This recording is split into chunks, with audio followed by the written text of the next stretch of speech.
Hi, this is Dave from Heroes Needed, just one of the many fine shows you can find on the Nod Network. Visit us on nerdod.com or subscribe on iTunes, Google Podcasts, or Spotify, or wherever else you get your favorite podcasts.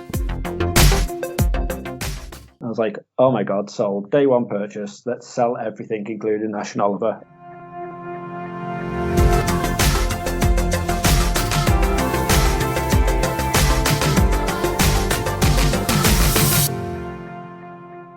Hello, everybody, and welcome to the NerdOD podcast. I'm Shaun. I'm Dan. Hey. And I'm Reg. Woo. What are we all doing today? I thought I'd say it like that because I haven't been on for a while. You have not. In like, I'm Shaun. Remember? Yeah. Remember this guy? Who's How got could we two forget? thumbs and he's on a podcast. The co-founder and face of NerdOD. Exactly. Oh, well, that's no good silence, isn't it? not exactly the best to start. Well, I this. put myself on mute for a second because I thought these guys will be able to take this. I was going to say, it's just like, Sean's back, right? You what were do we do now? We're so not used to this. very much mistaken. Yeah, I'm sure you've left us this before and it didn't work out very well. I don't know what makes you think it's going to be any different this time around. God, when we went to Japan and we were both like, what the fuck do we do? We had this Yeah. conversation last week. We did. You did, didn't you go to... I remember you didn't... I went to Sean's. No, I thought there was like I feel like there was a Comic-Con I didn't go to. Which one? Mm-hmm. A Wales Comic-Con, and you guys did a video. I remember it was the one where you went looking for a slushie for like an hour and a half. Oh, yeah. And we made it a game of slushies theme. Well, I made a game of slushies. Yeah. I remember you edited it, you uploaded it, and then I watched it and downloaded it and re-edited it and put the Game of Thrones thing in. I remember not being at that one because Claire replaced me. Do you remember back in the days of being able to go outside and go to events and stuff? No, quite honestly, no. See, you say no, but then, you go on holiday, Alton Towers, Legoland. I haven't been to Alton Towers. So, no, I'm on about Dan. Oh, yeah, no. Dan's like, okay, I fair can't remember doing anything apart from all these amazing things I've been doing. Dan's living his life like nothing ever happened. Dan was in Japan when the whole world started catching on fire, and he somehow managed to dodge it all. I know he had the best idea, didn't he? It was fine back then. It was like, I mean, it was right. Yes, it was right on the verge of not being, but honestly, we went at like just the right time. It was amazing. It couldn't have worked out better. It was crazy. It was nearly not fine, but it was fine. Yeah, it was nearly. I mean, listen, I think apart from finding out I didn't have a job when I was halfway home, that was a bit more of a personal, the world's on fire. But in terms of the whole world being on fire, it was within about, I'd say a week and a half of being back. They went, right, everyone's on lockdown.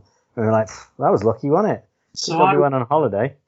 I remember coming to pick you up from Manchester Airport, and this was just the day before they declared full lockdown. Was it only a day? Oh, fair enough. And it was just the day before. It was a Sunday. We went down into lockdown on Monday. And my dad was like, "Are you sure you should be picking him up? And from Japan?" And I was like, "It's fine. I'm sure." Yeah, but that's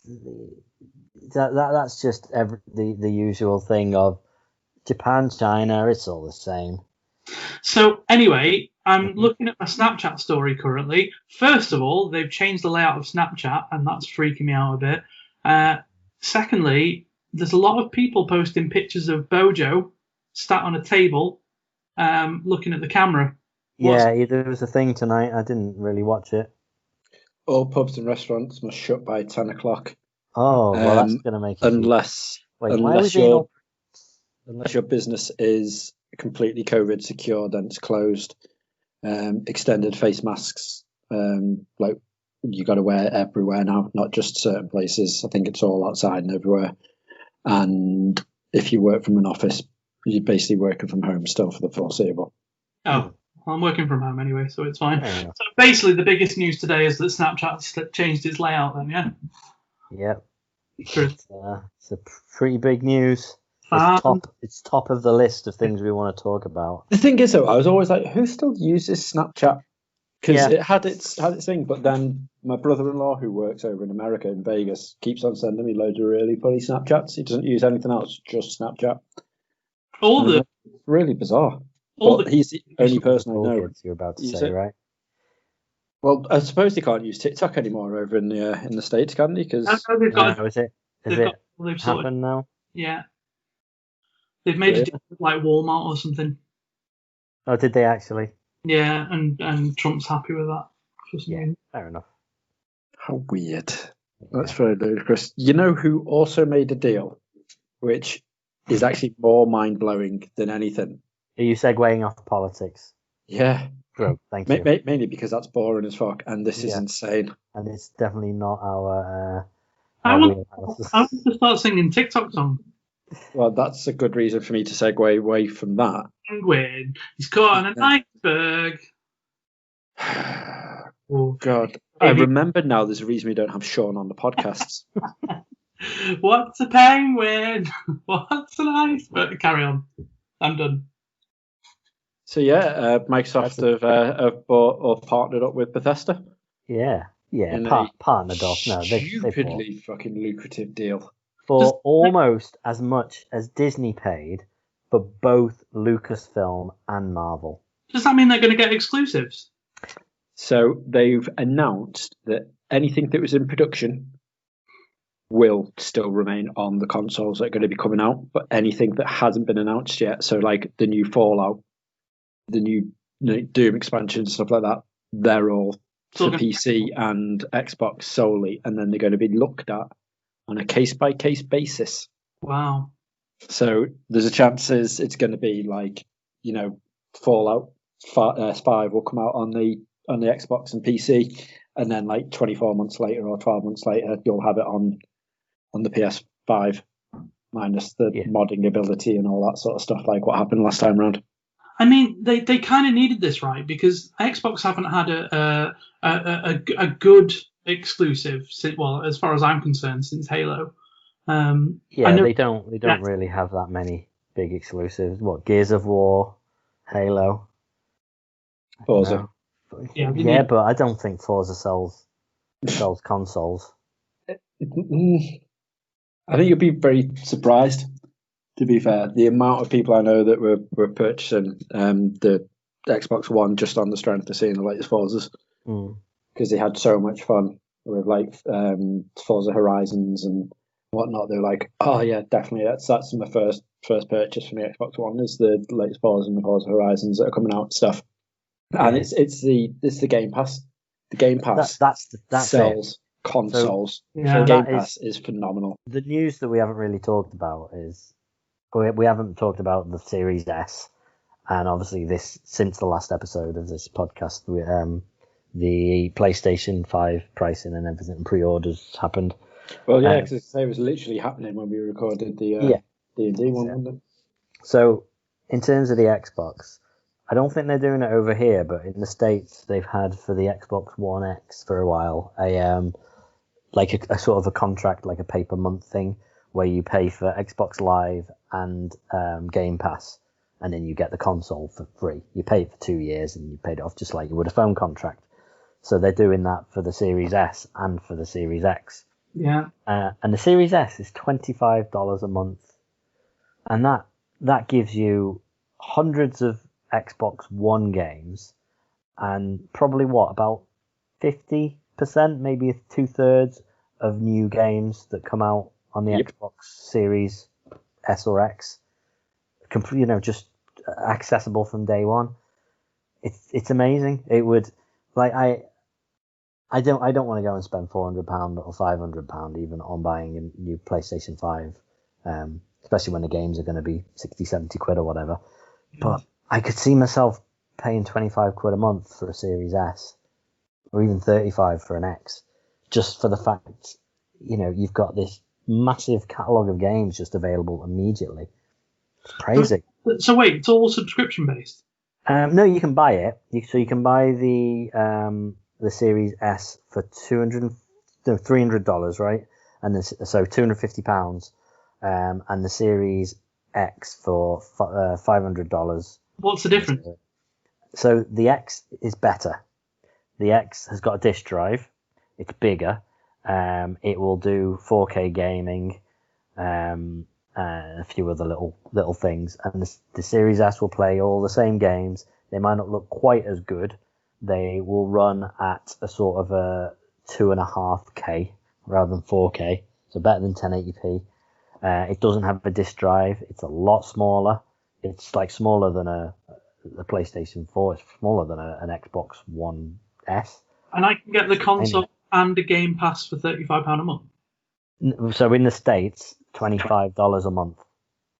That's fucking genius, right? Because, okay, coming from my background of Apple and how they took the iPhone and said, right, we're going to make it subscription-based. We're going to do an iPhone upgrade plan, where all of a sudden, rather than spending like £800, £900, £1,000 a month, you were paying per month and then getting a new one every couple of years. I know it's similar to the contract market. Yeah, it's something that's been happening for a while, really. But it's having that piece of equipment that everybody wants, but they're sort of they're bundling it in with actual titles as well. That's really good. Yeah, and honestly, it'd be far too long a list to actually read through. But if you go online and have a search for what is available on Game Pass, it's amazing.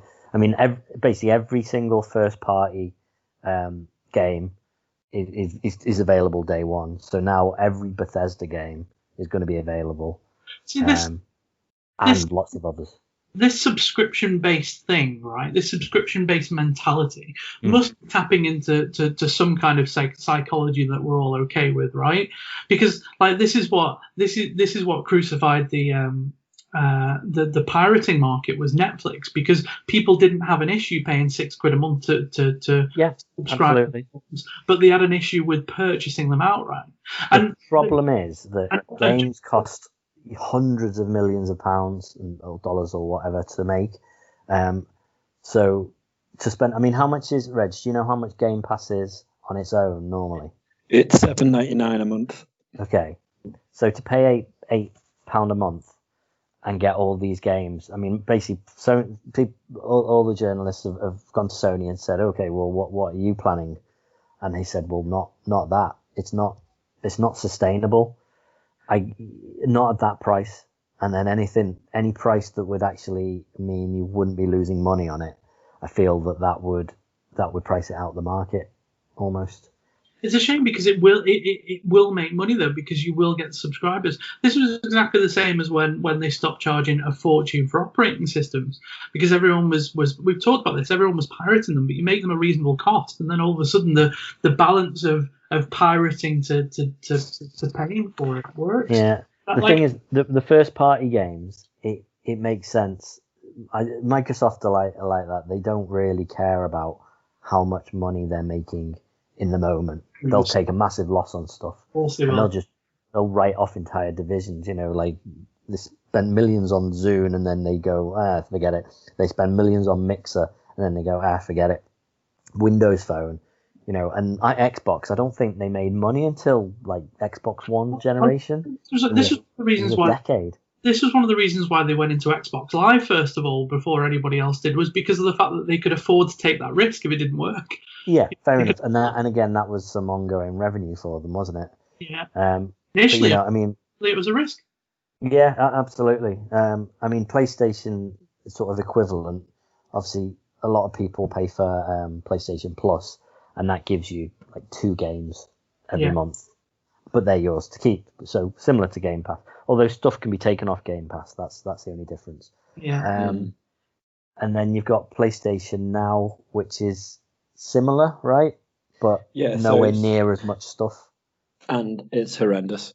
So it's laggy as anything. It's like a streaming service, PlayStation Now. Right. So it's like Stadia. It's like Google Stadia. And it's just, it's not handled very well. None of the latest titles are on there. It takes a millennia to get them on there. Yeah. I think God of War's only just come on, and that was 2018. Wow. So, and then literally a few games are on for 6 months and then taken off again straight away. So it's not worth that for the I don't know anyone who pays for that. I think that's just ludicrous. Yeah. It's nice having something like PlayStation Plus where you're like, okay, great, here's some more games I've got. I think I'm going to have to get an Xbox, I feel if they did that in the UK, Yeah, because they will.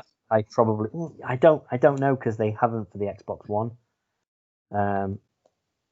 But so yeah, I don't know. We'll see. I would consider it just to have. I wouldn't care about paying $7.99 a month once this 25 quid a month is up. For the fact that I never have to contemplate spending 50, 60 quid on a game, because most games end up on it. Even if you have to wait a few months for a third party game to be available, it happens eventually. The one thing I love though about the fact that this is going to sound crazy, and I know it is, but I was having this conversation about the prices of the games for the new generations coming through, because there's so many pages that I'm on Facebook and Twitter and stuff that are booting off at the game developers and stuff, and especially Sony and Microsoft for pricing the games at 79 quid. He's like, how dare you do this? And I was like, oh right, okay, hang on. And I went back through my Facebook photos, because I've got a picture on there that I took when I found my Killer Instinct on the SNES for $79.99. And my Ocarina of Time on the N64, which was $89.99. That did have an expansion pack, so that's fine. Donkey Kong Country, which was $69.99. Super Mario 64, which was $89.99. And I'm like, do people forget that games used to be that much? Admittedly, that was for the cartridge, but still. Yeah, I suppose the difference is, to the consumer, everyone should be quite happy to pay that much, because with inflation, that's way over the prices you're talking about. But I guess you might 20% of that cost probably was the cartridge. Oh yeah, no, I get that, but that's what I mean. We have paid that before. But the one nice thing that I am looking forward to is, because I won't be able to afford to buy 10,000 games at once. Yeah, my back catalogue will be shy to non-existent, because it's going to go back to the days where I was like 14, couldn't afford to buy anything, so I had 2 games a year. I had one for Christmas and one for my birthday. It's going to go back to that, and I'm going to love it, because for once I'll be able to properly absorb myself into it and really get invested and just enjoy gaming again, instead of going, oh shit, I've only got 2 weeks until this new game comes out. Right, let's just batter through this quickly. That's glass half full, Reg. So I'm genuinely stoked about that, and I can't wait for that. I say that until we find out that the profiles are able to swap over machines again, and then I'm screwed. Yeah, I'm kind of the opposite side of that, because I kind of like to try out different games. I don't remember games costing that much. Like when I was on the SNES, for example, I remember games being about 30 quid. Don't know where you're getting yours from, mate. I remember, I had a Game Gear at that time, and Game Gear games I remember the most expensive one was £35. Yeah. I remember being like, that's a lot of money.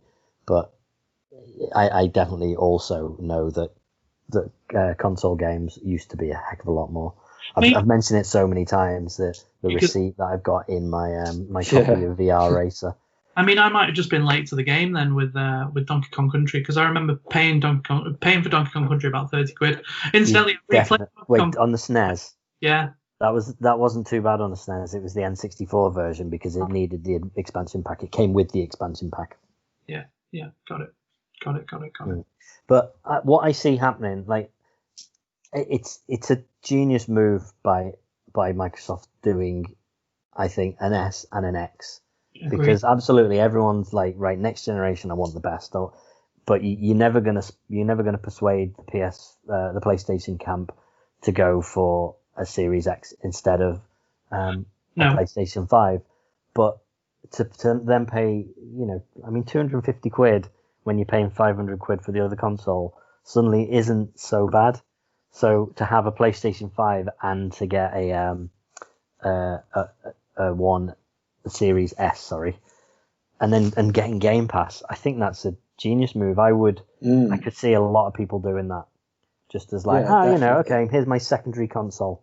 Well, I'm genuinely considering it. Like, keep in mind, I got rid of my Xbox, didn't I, to change for the Quest. Incidentally, I see that they brought Quest 2. Quest 2 out. It's interesting the timing of the Quest 2 because they're obviously going for console market, and I for one was someone that traded in their console for an original Quest. But I honestly think that if they came out with a subscription, a decent subscription model for Xbox, I mean, I've always loved Xbox.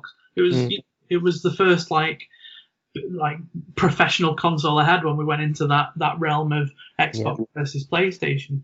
I'll see what the pricing is, but like I say, I don't know whether there's anything like that happening in the UK. They need to work it out, but it's tricky because having worked in a mobile phone shop for a long time, I know all the systems that that are in place to be able to sell contracts, to apply for, to take all people's details, to get credit, and then hand them over £1,000 phone or whatever. Yeah. So to put that into shops that aren't prepared for that. I mean, again, having worked at Game, so I'm sort of, I've done both of this. In fact, so have you, Reg. You worked at the Link, didn't you? I did. So, can you imagine back then putting sort of credit facilities into Game? Christ. Like, it would never have worked. There's no way that would ever have worked. That's why I think they'll do it. They'll do it directly. They'll do it from the Microsoft website. They'll probably have to, but then, I don't know. I feel like a lot of this digital. I mean, Game and the like. I can't imagine they're going to last very long. No. Having digital only consoles, suddenly that's, I mean, I wouldn't want to, if I was Game, I wouldn't want to be selling the digital edition of the PlayStation 5 or the Series S. Because that is suddenly, it's just like, it's like selling a DVD writer so you can go and just burn your own games and download them from the internet. Here you go.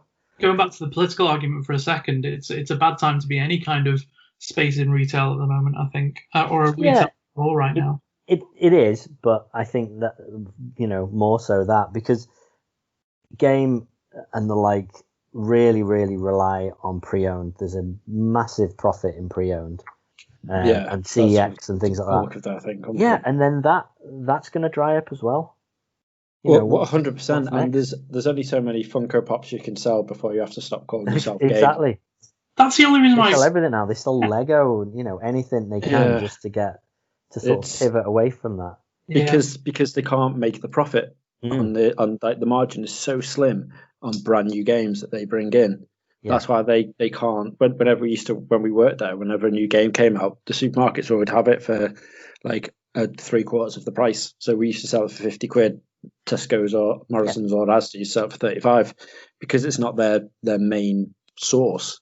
They can they can chip down the cost and lose some money on it because they know they're going to make it up elsewhere. So it's fine. It's more about they don't care where sells the games as long as the games are out there, so then people can come and trade them in. Yeah, I guess that's that's why CEX has started to do so well because they just rely on that. They just rely on people going, go on, I'll take £20 for this. I spent £50 on, and then they can sell it for 40. It's. Well, that's it. That's now going to turn into the likes of like the Game Station or like the old little like specialist game shops, because like Shaun was saying before, obviously Netflix, and any subscription base now.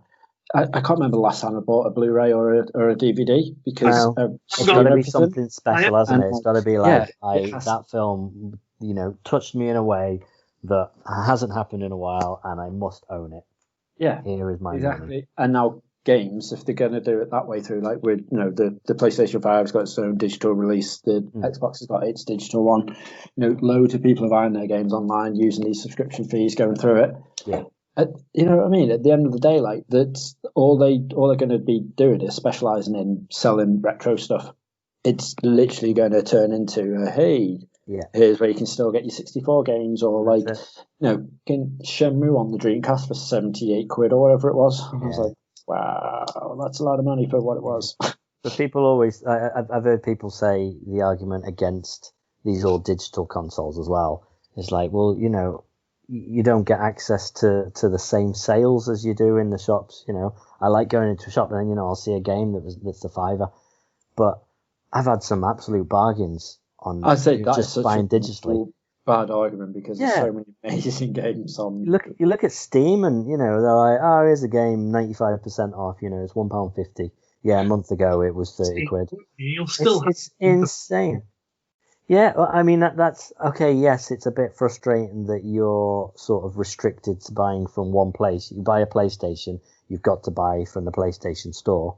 Yeah. But honestly, if you can wait just that little bit longer to get a for a title to drop down in price, it could drop to next to nothing. Yeah. That's crazy. It is absolutely ludicrous. Absolutely ludicrous. But Well, speaking I don't know.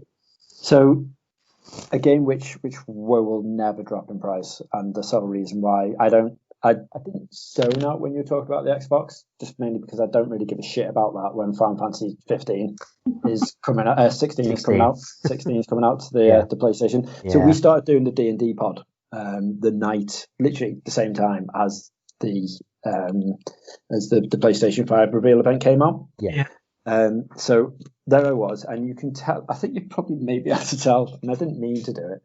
Were you distant for a while? But yeah, so basically what happened was Mark, my manager, for some reason massively got into his head that he needed to pre-order a PS5, and that he was adamant it's his and he's going to have it, and he can't wait for this reveal. And he's never done anything like this before. He's never really been bothered about gaming. Yeah. So me and Mike were like, yeah, well, I'm podding, and he's like, yeah, I'm busy playing Warframe and stuff, so I'll probably watch it tomorrow or my dinner or something. And then I was like, yeah, it's fine. And then Mark sent me a picture while we starting off of just the load screen going like, ooh, waiting for the big reveal. And then he sent me like a screenshot of just some grass, and he was like, oh, great, a fantasy war game. And I'm like, a fantasy war game? I'm just dead intrigued. And I went on. Okay. And then I was like, holy shit, that's Final Fantasy. What? No, this got to be Final Fantasy 16. And then, yeah, I was like, oh my God, sold. Day one purchase. Let's sell everything, including Nash Oliver. I am having Final Fantasy 16 in my life right now.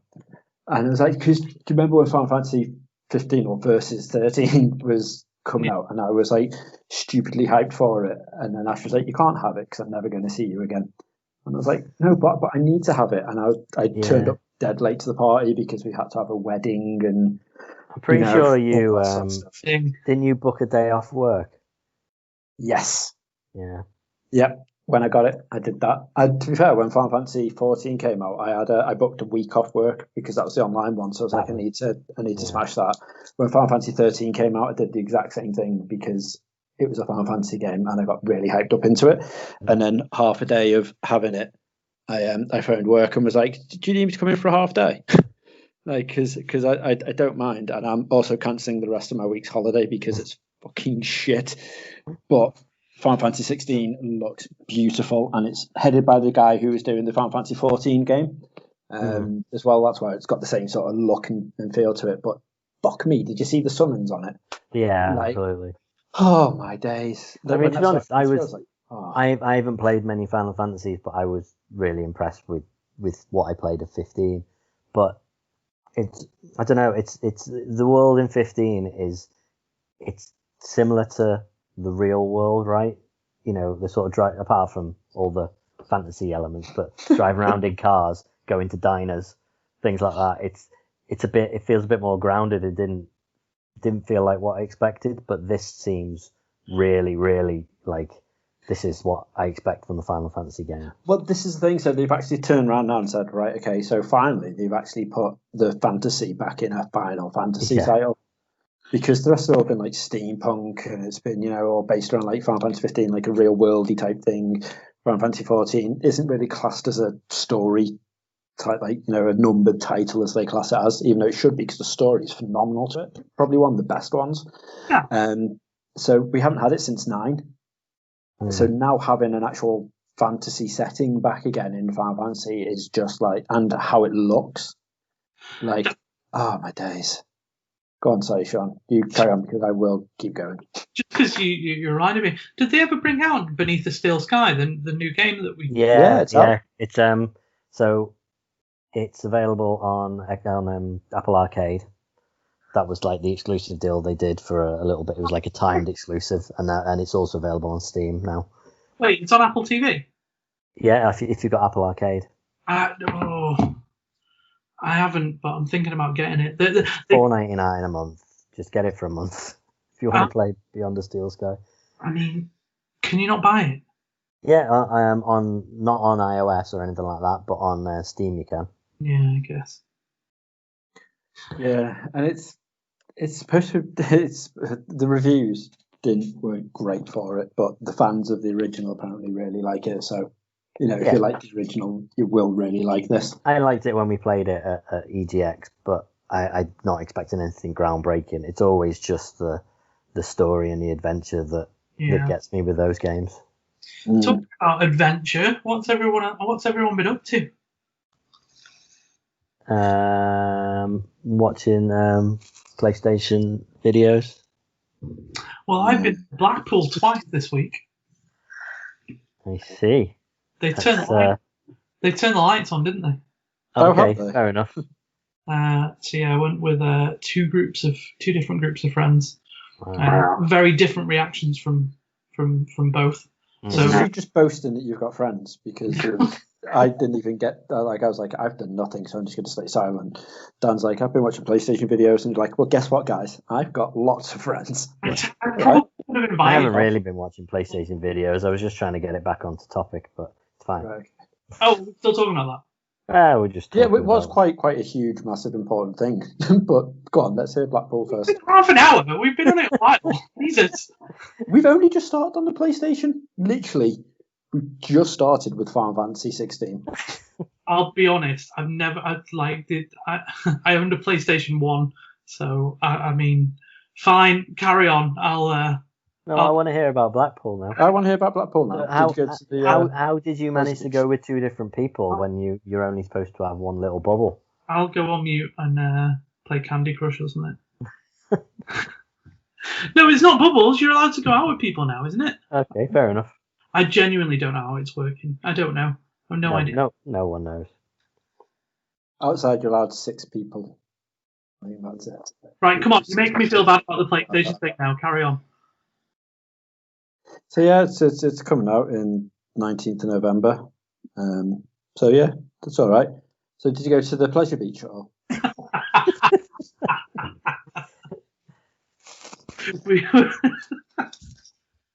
We were talking. Actually, I was talking about how dangerous the Pleasure Beach is. So I've still never been there. I mean, I've been outside and I've had a look at. You can see the big one, but I've never been in. The big one when we went a year or so ago was closed because it was too windy, because it's so high and because it's right on the front, the winds get horrendous. Oh, sure. So you couldn't go on it. And Icon was closed because it broke down. Nice. That's what a worthwhile trip.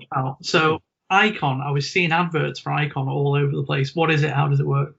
It's a multiple launch coaster. So this won't mean anything to you. Maybe yet. It depends if you go to Busch Gardens or not, but it's like Cheetah Hunt at Busch Gardens Reg.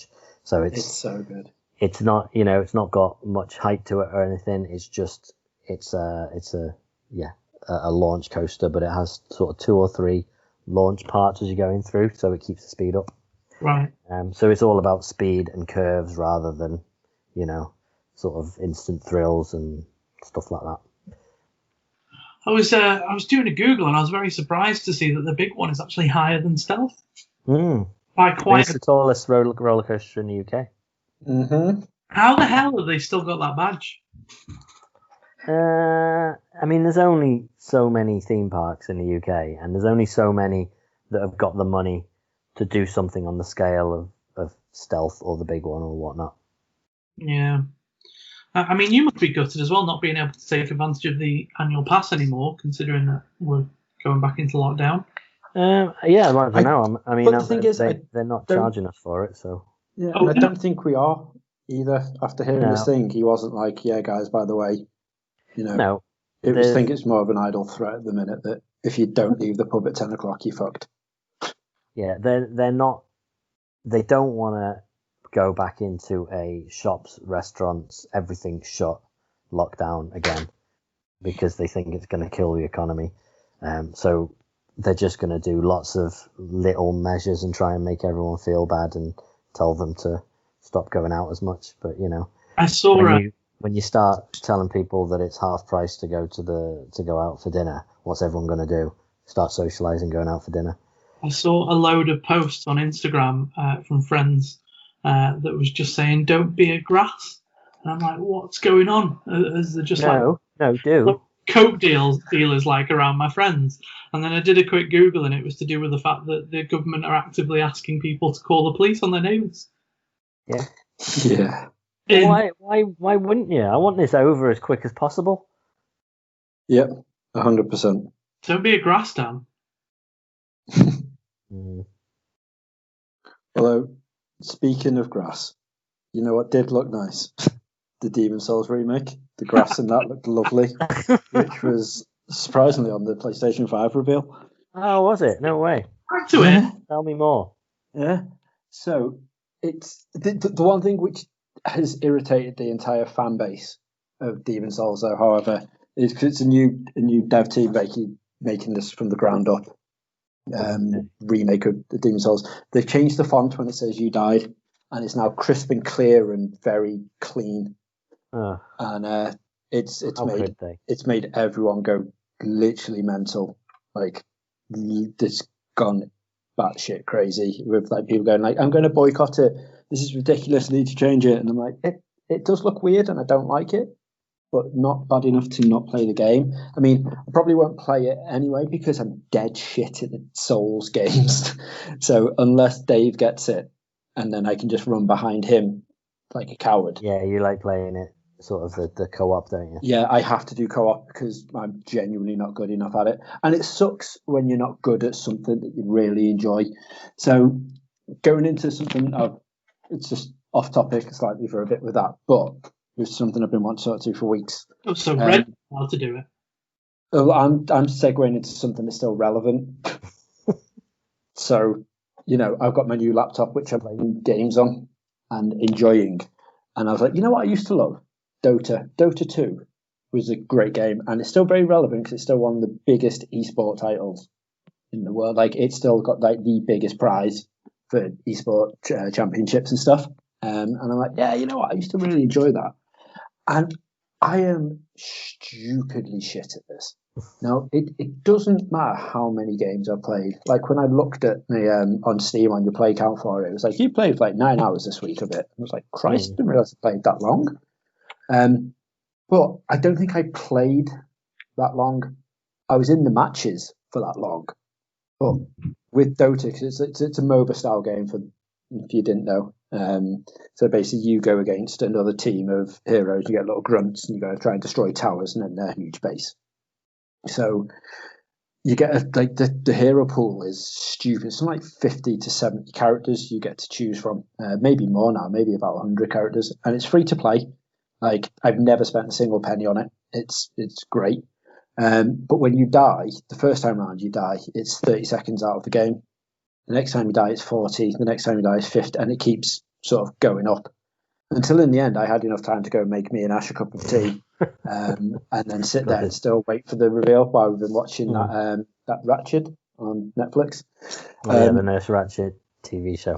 Yeah, that's fucked up. I mean, jeez. But I've been really enjoying it. But I hate when especially because that game goes on for each match goes on for 45 minutes to an hour, and when you're really getting involved in it, and then you're the worst player in the entire game, it sucks for that entire hour to be so bad at something that you really used to enjoy playing. It's like the complete opposite, which is weird, is WoW. Like, I started playing Warcraft again, World of Warcraft, and I started a new character, and I was like, you know what, I'm going to take my time and I'm just going to really enjoy it because I'm going through solo because no one else I know is on it. Although I did convince Mike to get it again, and he just literally blasted through the levels. And I was like, I'm just going to really enjoy it. By the time I came off after the first 2 hours, genuinely, I was like level 23 or something. And it used to be, by the time we played for 2 hours, you're about level 6. Like, they're just like, hey, you want to get to the end game content? Like, no, I want to enjoy the story. Well, fuck you. Enjoy the end game content. You spoke to someone, level up 5 times. I'm like, pretty sure that's not how it happened. Like, I've just got to the Wrath of the Lich King now, which is the expansion pack, which is the reason why I loved the World of Warcraft game so much. Like, his story, Arthas, is probably one of my favorite fictional stories. That whole time from Warcraft 3 into this expansion. Like, well, you clearly never read a little book called The Bible, Reg. Well, no, and I definitely choose not to. Nothing against it. It's just, have you seen how many pages there are? So I thought you were going to say, well, that's not fiction. And but don't that's know. fine. That joke passed by. Never mind. Yeah, I know. But yeah, and then I just found out that obviously Shadowlands, which is coming out next month, that the Lich King plays a huge part in that as well. So I was like, ooh, because I've not played it for years. I was like, I just dip the toe back in now. I've got a laptop that can play it. And you know what? It's proper got its hooks in me. Like, I am loving being back. Like, even though you do level up so wildly stupid, it's crazy. But I'm genuinely loving it. So I've been on now for about a month, maybe, if that.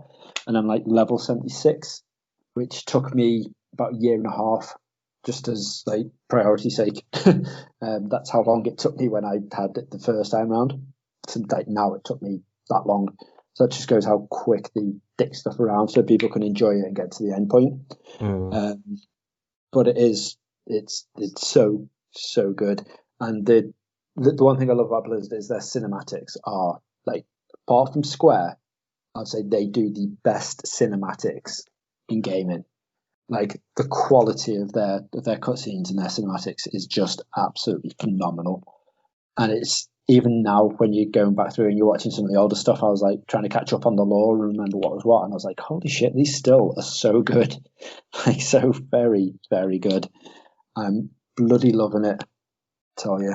But the one thing, new game I do want to talk about, and hopefully you two may have it either on your phone or on Steam, is called Among Us. Have you played Among Us? No, I keep hearing lots of stuff about it. It feels like it's taken over from Fall Guys as the indie darling at the minute. Yeah, 100%. And it's so entertaining. So I got it on my phone first because I was working, like last week I think it was, just working away in What Culture Gaming, which is like a YouTube page. Yeah.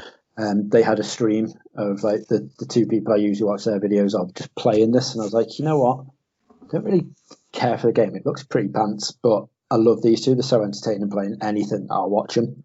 So I just had it on in the background, and the more I was listening to it while just working, I was like, what the hell is it these are doing? And then sat there and I was like, huh. And then in the chat they said, hey, it's free to download on your phone if you want to try it on your phone. I was like, I'll give that a go. Played like 2 matches after finally being able to get on due to the shit servers on the phone. I was like, that's quite enjoyable, that. And it's £3 on Steam. And I was like, you know what? I might give it a go. And I've had loads of fun. So Among Us, in case you weren't aware, because Shaun's gone deathly quiet playing Candy Crush. I was going to say, it's basically you either on a spaceship or an icy planet. And you go a team of 10 crewmates, but inside that team of crewmates, there can be up to 3 imposters, they're called. So basically they have to go out and murder the rest of the team without being caught, while the rest of the team have tasks to do. So it's like who gets there first sort of thing. But if the guy kills someone and I go across their body, I report it and say like, hey, dead body here. And then it goes to like a voting screen where you all have to like explain how it wasn't you and try and convince people that you're not the killer. Right. And it's so fun, just like literally blaming everyone. So like I was on a murdering spree when I was the imposter. And I was just looking at some dude who's literally going through their tasks really quick. And when it came to the vote period, once they found one of my bodies, I was like, it's definitely pink. I've been watching him fake doing tasks for ages. And like just basically bullying him, and everyone's like, yeah, actually, yeah, it just seems to be really quick and puts doubts in the mind about like, oh yeah, he was quick. Yeah, he's always going by himself. He never goes by anyone else. Like, it's definitely pink, and I'm like, it's got to be pink. That typing It sounds like a video game of Mafia. Yeah. Just to, I'm trying to reference something that Shaun will understand here. It's literally just about to say that. Yeah. Yeah, and it's so fun. Like, we all should definitely get it. Well, I've literally just downloaded it on my phone. I had no idea that it was free. If I'd have known that from the beginning, I'd have had it a week ago. Yeah. The one thing about the phone version, though, mate, is the servers are horrendous to try and capture a game at some point, so you have to just keep trying. But it is well entertaining. What's it called? Among Us. So, but do you know what? Do you know what else is really exciting? Go on. Is the PlayStation 5 is being launched on November the 19th. Oh right, is it? No way. Yeah, the same day that Shenmue 3 came out. Ah, it's like it's a little anniversary celebration. Which was making me think, could you imagine if we were sitting there just watching the reveal and all of a sudden the Shenmue 4 trailer came out? Yes. Like, that trailers, fucking trailer. Have you seen the trailer for WandaVision? I know I've gone well off topic again. I have. Yeah. What actual shit? Yeah, but that's the whole point. I feel like we'll know more when the show starts, and it'll all make perfect sense. But it's definitely a bit of a trip, because Wanda, she disappeared in the snap, right? Mm-hmm. And obviously Vision got killed. So the question, even before any trailer dropped, when they said they were making a TV series, is how is this going to work? So yeah, we'll see. I thought the trailer might shed some light on it. Doesn't, makes it even more confusing. But yeah, it does look good. I'm very intrigued. It's really, really bizarre. Mm. So I don't know if it's like an alternative reality, and she's like, well, this is the thing, some like PTSD shit she needs to sort of. In the comics, she's like pretty much the most powerful mutant that's ever been, and she can change reality to her will, because there's a whole comic arc where she literally just changes the world so there are no mutants. So literally she can do whatever she likes. So I feel like it's probably not going quite as far as that.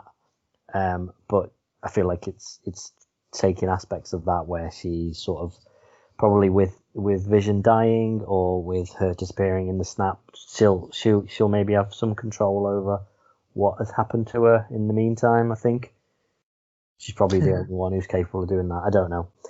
That's what it feels like. It feels like it's all going to be in her or someone else's head.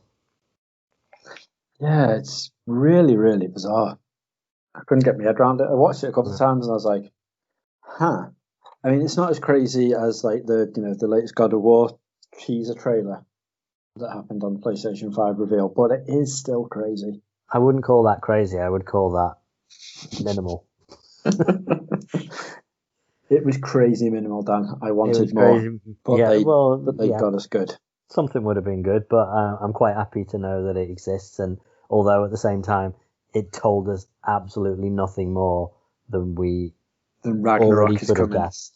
Yeah, no, that everyone knew anyway, because all the way through spoilers, all the way through God of War, they're referencing Thor, because the people that some of the people that you're fighting are his brothers. And you kill his brothers, so obviously he's going to be quite mad. Yeah. And neither of us realised, did we? I spoke to you about this. When you complete the game, if you sit through the credits and you get to the end and it's like, right, you've got the world you can go and explore now. You can go and pick up the final, the little missions that you missed, like the Valkyries and stuff. If you go back to your house... Yeah, didn't I tell you this? No, I mentioned it to you, and I said... Because basically, just to explain, if you go back to your house, then you get a whole cutscene where Thor turns up. And I only read this afterwards, so I went on YouTube and watched it. I was like, well, it's fine. I've uninstalled it now. I've given you the game back. But then, I mentioned it to you, and then you were like, oh, yeah, I went on YouTube and watched it. I did exactly the same thing.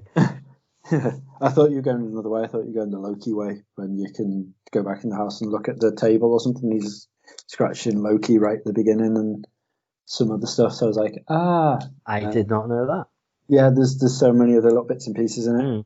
So I was like, I thought that's where you're going, but I completely forgot about the Thor coming back to your house and shit. Yeah. So that's interesting. Yeah, but the point is, everyone knew that the follow up was going to be. Yeah. Oh yeah. Was going to be involving Thor. Segue back into fair enough. how awesome the PlayStation 5 reveal was. Well, the one thing I could segue into something that really wasn't awesome, and it was. But go on. What did you want to say? I just want just very briefly before you go into that, because I think this is going to tie into that anyway. Yeah. Is that Harry Potter game? Like, it's a poor devs, because that game looked like it was going to be amazing, but now I think the Harry Potter thing has died. Yeah, so, she's kind of ruined it. Have you seen the someone made a video? It's like leaked first look at the character creation screen, and it was a video of someone putting the sorting hat on a person as you're getting inducted into Hogwarts, and then it came up with a little screen saying, pick your hair color and your the clothes you wear and all this sort of stuff, and it said pick gender, and as soon as you clicked on gender, J.K. Rowling popped up and said gender cannot be selected, gender is assigned to you at birth, and then suddenly blue screen of death came up and the thing crashed. Dear, that was riding quite high on Reddit for a while. That's amazing. It's such because that looked like that could have been the game that all the sort of the Harry Potter fans really have been dying for such a long time. Yeah. And now it couldn't have come at a worse time. Absolutely. But I feel like that's anything now. Anything to do with that, there's going to be this backlash. We'll only really know when something like a film comes out, which surely would be sort of guaranteed to be a hit. And we'll see if it is. I guess. I just hope that they keep the park in Universal, because I really want to go on hybrids. I feel like people, at least everything I've read, people have said people are starting to backlash the backlash. People are like, look, let's not forgive her, but let's bear in mind that there's lots of people who have spent hours and hours and hours and weeks and months of their life creating this video game or these other things. It's more people don't want companies investing in the franchise anymore. People are complaining that if this had just been announced, they went, now they're making a new Harry Potter game, they would be like, surely we should know she's now toxic and cancelled and we need to move on from it. So I don't know, but no, that wasn't what I was going to segue into. Right, okay. No, it was I went to see a film this week that I thought I had really high hopes for it. Really, really high hopes. Oh, this is Bill and Ted, isn't it? It's Bill and Ted, Reg. Oh. Now, for the record, I remember watching the first one when I was younger, and it was fun. I enjoyed it. It was good. Probably watched it a few times. I never saw Bogus Journey. I don't know why. I just never got around to it. So it's not like I was a big fan of the franchise. But when this new film got announced, it was sort of right at the peak of Keanu Reeves' mania, wasn't it? It was right at the peak of you're breathtaking or whatever. When he was this giant meme and John Wick was doing so well. So I get why they've gone, right, now's the time to do it. If we're ever going to do it, let's do a new Bill and Ted. But having watched the film, it was just so ridiculously pointless. It's so badly written. It's just, whenever they do these sort of reboots 20 years after, like looking at Jane Silent Bob reboot, now, I enjoyed that. I think Shaun did as well. And you've seen it since, haven't you, Reg? I have seen it, yeah. Yeah. The making of was good as well. Yeah, that's on Prime, Magnum Opus it's called, and it's available for free on Prime. But yeah, it's not a great film, but for the fans, it's got more than enough to actually to come out of it going, I'm glad this exists. That was great. But it's a pretty poorly made film. I think if you took the whole Kevin Smith fandom out of yourself and tried watching it, yeah, I don't think you could get through it. I was trying to explain it to Mark. Yeah. When I watched it, because when I watched it, I was messaging you. I was like, going like, "Oh my god, like this is brilliant!" Yeah. And then when I came out of it, and I was like, "Oh yeah," so it's actually not good. No, there are bits where I really I could feel myself cringing because it was just so unfunny. But then within about a minute of anything like that happening, there would be something that would pull me back in. And I think it was literally just cameo after cameo after cameo, which got me. So I was like, you know what, this isn't really. But even good. like the Chris Hemsworth cameo, he went on for ages about, I can't believe we got Thor in this film. But the Chris Hemsworth cameo is clearly, right, I want to be in your film. I can get myself in front of a green screen for an hour, write something. It felt really shoehorned in and really pointless. Like no point to it. I don't know. There was too much of it where it was just it. Like I say, if I take the fanboy out of it, it wasn't a good film. But I really enjoyed it because of what it was, and I'm okay with that. Whereas this doesn't have any of that for me, and I don't think there's anyone out there who is like diehard, massive Bill and Ted fan. It is 20 years too late. Yeah, for this whole Bill and Ted. And Absolutely. The thing is, if you go back and watch them again now, again, they're not great. They were fun at the time, but if you go back and watch them now, they're really not that fun. No, I think, in the same as if you watch Ferris Bueller or anything like that, they have they were, particularly big at the time, particularly popular. And I think they've aged all right as, like, if you look at them as 80s, 80s sort of teen movies. I don't think they're that bad, but it was, I don't even know whether it was necessary 20 years ago, but I think the trailer came on, or maybe it was on. No, in fact, we were on Prime. We were flicking through what to watch, and they've obviously re-released Excellent Adventure and Bogus Journey, on Blu-ray and DVD, and you can rent them and buy them on streaming. And it popped up with a little thumbnail, and Shell went, "Oh, Bill and Ted, I remember watching that first one. I really liked that when I was little." And it was like Sunday, sort of lunchtime. I was like, I had to look online. I thought, oh, it's out now. Do you want to go and see it? Got nothing else to do. Yeah, go on. So we walked down to the cinema, watched it, and immediately, as soon as the credits started, she went, "That was terrible." And I couldn't agree more. It's not funny. It's badly written. It's really weird seeing Keanu Reeves and, to a lesser extent, the other guy that I forget his name, playing Bill and Ted. Sort of, they're exactly the same characters, but 20 years later, like old. It doesn't work. I feel like they would have grown up a little bit, but then that's not even the worst bit. The worst bit is half the story is about then their daughters, who are literally just female versions of them. So they married the princesses, who obviously, they first of all talk in an English accent because they're British, right? They still have that. Yet their two kids, the two daughters, have taken nothing from the parents. There's no British accent. They talk like California surfers, just like Bill and Ted do. Yeah. Like, I felt really bad for the moms, because I'm thinking, like, they've learned nothing. They've taken everything from the dads. There's this whole subplot about how the princesses go off with their older selves that never gets explained or resolved. It's really, really poor. And we're at an hour, and I'm kind of glad we are, because I could probably go on for another half hour about how terrible this film was.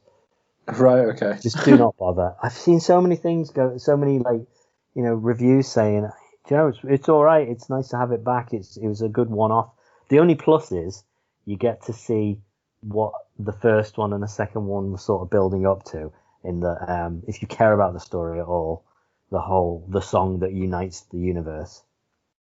Right. You know, they're all like, at some point you're going to write this song, and suddenly you're going to be Wild Stallions, you're going to be world famous, and you're going to save the world. But they never show that in any of the films. Yeah, in this, that is what the whole point is, that they get into that moment where they, they've got to save the universe. So avoid at all costs then. Yeah, I would say so. I keep every time I think about it, I keep going back to something that's so about.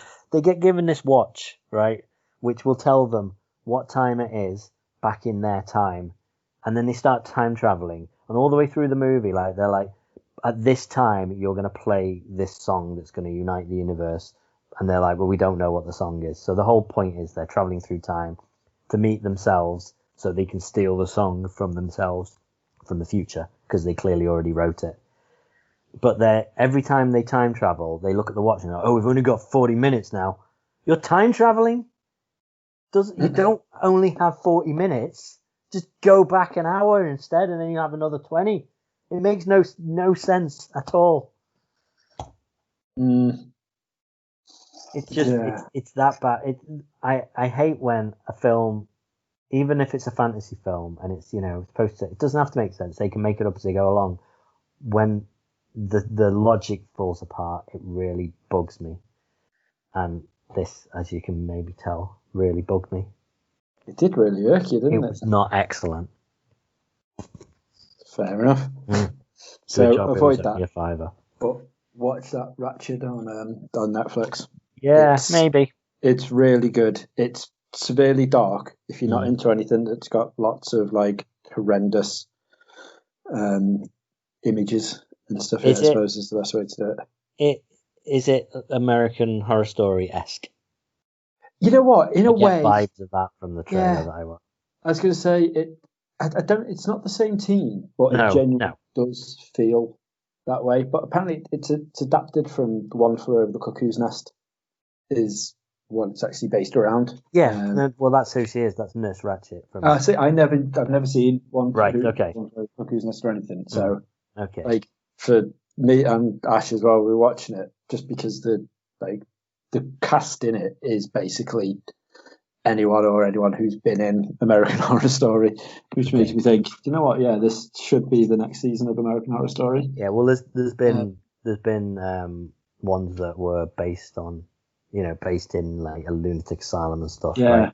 So that I don't know. I can't imagine that we'd have got to this if we didn't have something like American Horror Story. Yeah, but it's very graphic. So so again, it's based in the trying to cure people of one of them has a split personality disorder. So she thinks she's like this most famous musician, and then another one, she's just like a normal everyday person, and she keeps swapping and changing and going crazy. And she thinks she's an athlete, and all this. So basically you've got these two steel baths. One's boiling water, and the other one's just ice. And they basically keep her in the boiling water for like half an hour, and then they stick her straight into the ice to try and cure her. And they think that's going to help it. Right. And they do like the lobotomies, and they show you it all happening, like proper showing you. So it is very graphic, but it's brilliant. It's really, really interesting. It's only 8 episodes as well, so it's not long, the whole season, but it's definitely worth watching. Okay. Maybe. And you still don't have Prime, so you haven't watched The Boys, right? That's correct. It's so good. This season is... Yeah, this season's just... I mean, the first season was great. I don't know whether it's partly because they're doing it weekly, that you're not getting to binge it. It's just... I can't wait for Friday each week. Me neither. I do love a Friday because it means no more work for the rest of the week. 2 days. It is absolutely glorious. Well, do you know what I love?